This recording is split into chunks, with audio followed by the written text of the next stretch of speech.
भाजपा लोकतंत्र का सबसे बड़ा दुश्मन है।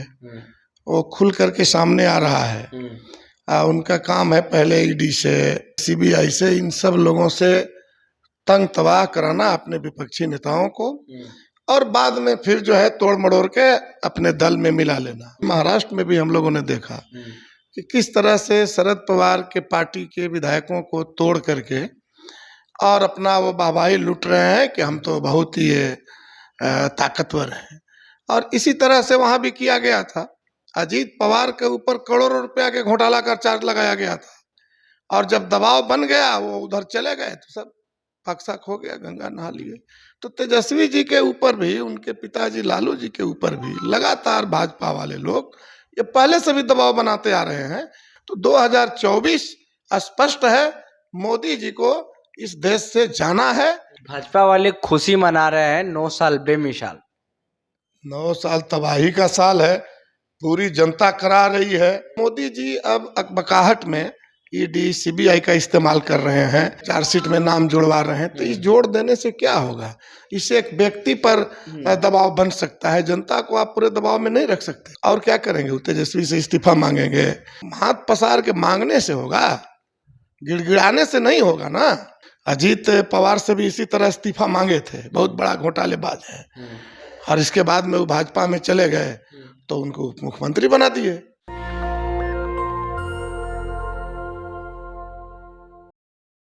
नमस्कार, आप देख रहे हैं नेशनल दस्तक और मैं हूं आपके साथ अमन। विपक्षी एकता की बैठक समाप्त हो गई है, लेकिन अभी भी भाजपा वाले जश्न मना रहे हैं मोदी के 9 साल बेमिसाल पे।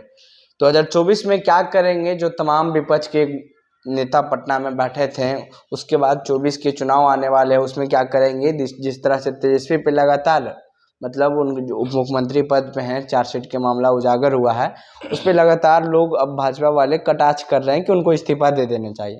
तो 24 में आप लोग की क्या थी? अब कौन क्या करेंगे ये तो अब सब खुल करके सामने आ रहा है। भाजपा लोकतंत्र का सबसे बड़ा दुश्मन है। वो खुल करके सामने आ रहा है। उनका काम है पहले ईडी से, इस तरह के सीबीआई से, इन सब लोगों से तंग तबाह कराना अपने विपक्षी नेताओं को, और बाद में फिर जो है तोड़ मड़ोड़ के अपने दल में मिला लेना। तो जनता से भाजपा को कोई लेना देना रहा नहीं है, और इसीलिए अभी महाराष्ट्र में भी हम लोगों ने देखा कि किस तरह से शरद पवार के पार्टी के विधायकों को तोड़ करके और अपना वो वाहवाही लूट रहे हैं कि हम तो बहुत ही ताकतवर हैं। और इसी तरह से वहां भी किया गया था। अजीत पवार के ऊपर करोड़ों रुपया के घोटाला का चार्ज लगाया गया था, और जब दबाव बन गया वो उधर चले गए तो सब फकसक हो गया, गंगा नहा लिए। तो तेजस्वी जी के ऊपर भी, उनके पिताजी लालू जी के ऊपर भी लगातार भाजपा वाले लोग ये पहले से भी दबाव बनाते आ रहे हैं। और ये भी पॉलिटिक्स, दबाव का ही पॉलिटिक्स है, लेकिन हम समझ रहे हैं कि ये दबाव की पॉलिटिक्स, विधायकों को तोड़ मड़ोड़ करके आप अपने को अगर ताकतवर बनना चाहते हैं तो लोकतंत्र में जनता के पास ताकत होती है, और इसलिए 2024 में उनको जनता के पास जाना है। और जनता के मन मिजाज के हिसाब से पूरा देश का विपक्ष एकताबद्ध हुआ है, और इसलिए स्पष्ट है कि वो अपना जिस काम में वो संदेश दिए हैं पूरे देश को कि हम लोकतंत्र को, संविधान को नहीं मानते हैं, इसको हम नहीं रहने देंगे, तो उनका भी संदेश साफ साफ है, और विपक्ष का भी संदेश साफ साफ है, जनता का भी संदेश साफ साफ है। और उनको भी ये पता है कि जनता हमारे साथ नहीं है, इसलिए विधायकों को तोड़ने में लगे हुए हैं। तो 2024 स्पष्ट है, मोदी जी को इस देश से जाना है, ये स्पष्ट हो गया है 2024 में बिल्कुल स्पष्ट है।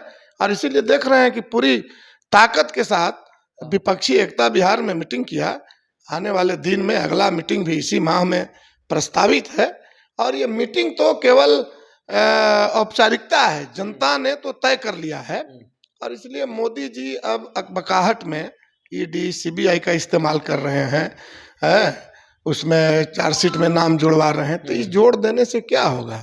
इससे एक व्यक्ति पर दबाव बन सकता है, जनता को आप पूरे दबाव में नहीं रख सकते। जनता तय कर लिया है, मोदी जी को जाना है 2024 में। तेजस्वी से इस्तीफा मांग रहे हैं, और क्या करेंगे? वो तेजस्वी से इस्तीफा मांगेंगे?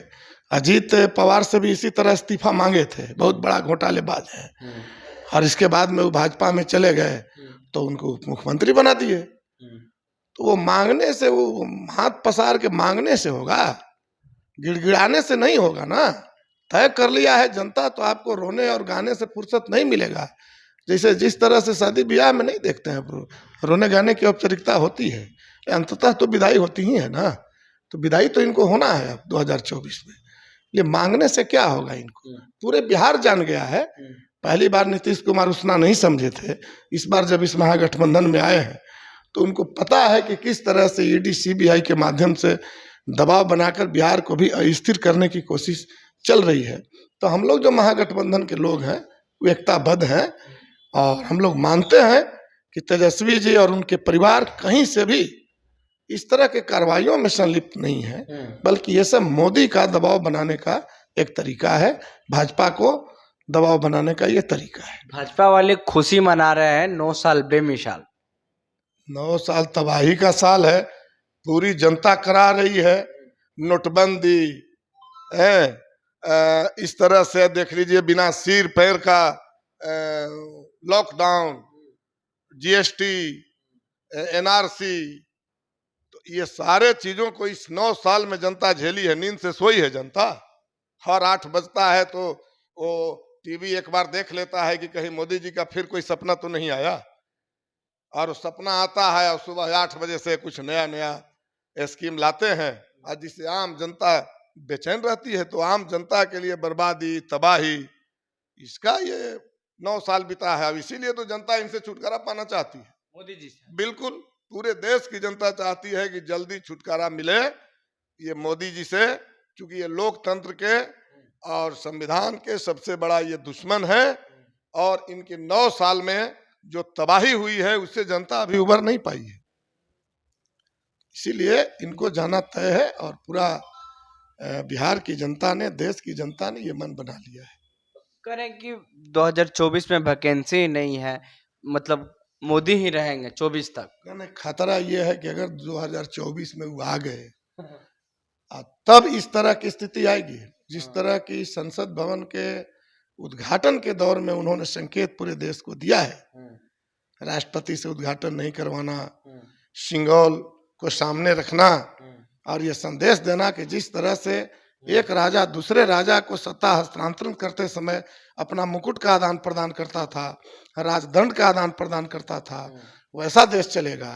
तो ये संदेश दिए हैं कि अगर 2024 में हम आ गए तो हम यही करेंगे, राजतंत्र लाएंगे। और इसीलिए पूरी देश की जनता इनके जो संकेत है उससे सावधान हो गई है, और इसीलिए 2024 में इनको आने का सवाल ही नहीं है। 2024 में ये बिल्कुल विपक्ष लायक नहीं रहेंगे जो स्थिति देश में बनते जा रहा है, इसलिए 2024 में इनको जाना तय है। 2024 में जनता आप लोग पे कैसे भरोसा करेगी, न्यू अलायंस पे? जनता के पूरा भरोसा है।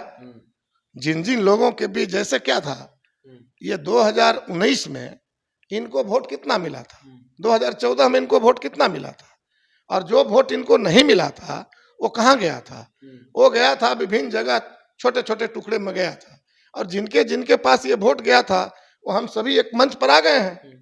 तो इसलिए जनता को पूरा भरोसा हो गया है कि मोदी जी को अब विदा करने के लिए सही वक्त आ गया है, और ये सही विपक्षी एकता जो है हमारे विश्वास के लायक है। बोले विपक्षी एकता टिकेगा नहीं कैसे नहीं कैसे टिकेगा भाई विपक्षी एकता, जब एकता ही बन रही है। सबकी अलग अलग डिमांड है। नहीं, ये भाजपा वालों को सपना आ रहा है, उनको लग रहा है कि किसी तरह से बकस दिया जाए, लेकिन बकसने वाला नहीं है लोग हैं। भाजपा खुद टिकने वाली नहीं है, उनके तो अपने ही सरकार का जो राज्य है, मणिपुर आप देख रहे हैं ना, वो संभल नहीं रहा है। जिन सेना के जवानों को लगाया गया है, उस सेना के जवान मोदी जी को कोस रहे हैं कि भाई कैसा देश का प्रधानमंत्री मिला है भाई, ये कैसी पार्टी है कि एक राज्य जल रहा है और उनके अपने ही सरकार है उस राज्य में, और कोई नोटिस नहीं लिया जा रहा है। आप असम के मुख्यमंत्री को आपने देखा, उनके खिलाफ तरह तरह के उनके ही पार्टी के लोग आवाज उठा रहे हैं, और भाजपा वाले सुन नहीं रहे हैं लोग। तो भाजपा के भीतर भी इस तरह के चिंतन है कि अगर ये सरकार बनी रही, ये मोदी जी बने रहे, तो हम लोगों का लोकतंत्र ही नहीं रहेगा तब वोट की जरूरत ही नहीं पड़ेगा। तब जिस तरह के साधु महात्माओं को ले जा करके और संसद भवन में उद्घाटन कराया गया, तो वही सब लोग रहेंगे। तो भाजपा के अंदर भी जो विधायक हैं उनका भी चिंता के केंद्र में है कि यदि अगला बारी आएंगे तो हमारे जैसे लोग भी विधायक नहीं बनेंगे, एमपी नहीं बनेंगे, लोकतंत्र में भरोसा उनकी नहीं है। मतलब जो वोट अधिकार है वो छीन लेंगे, बिल्कुल छीन लेंगे। तो बोल ही रहे हैं वो भाई, वो तो बोल ही रहे हैं। और बिहार विधानसभा में तो उनके कई विधायकों ने कई बार बोला मुसलमानों से वोट छीन लेना चाहिए। तो भाई लोकतंत्र में आप बोल रहे हैं मुसलमानों से छीन लेना चाहिए, इसके बाद अगर हो जाएगा तो अगला बार कहिएगा दलितों से छीन लेना चाहिए है। तो ये वोट छीनने का हम लोग कह रहे हैं कि जो वोटर लिस्ट में नाम जिनका छुटा हुआ है, उम्र 18 बरस हो गया है, बहुत सारे गरीब गुरबा हैं, उन सबका नाम जुड़ना चाहिए। अभी छीन लेने की बात कर रहे हैं। तो वोट की राइट तो छीन लेने का इनका है ही, प्लान है ही। और इसीलिए पूरा देश चिंतित है, बिहार चिंतित है। और ये विपक्षी एकता जो है वो अपने आप नहीं बनी है। जनता के जो चिंता के केंद्र में बातें हैं, उन बातों को लेकर के हम सारे लोग एक हुए हैं। इसलिए न विश्वास होने का सवाल ही नहीं उठता है। मतलब आप लोग मुंड बना लिए हैं कि 24 में इनको बदल देना है? मुंड क्या बनाना है, उसकी तैयारी शुरू हो गई है चारों तरफ से।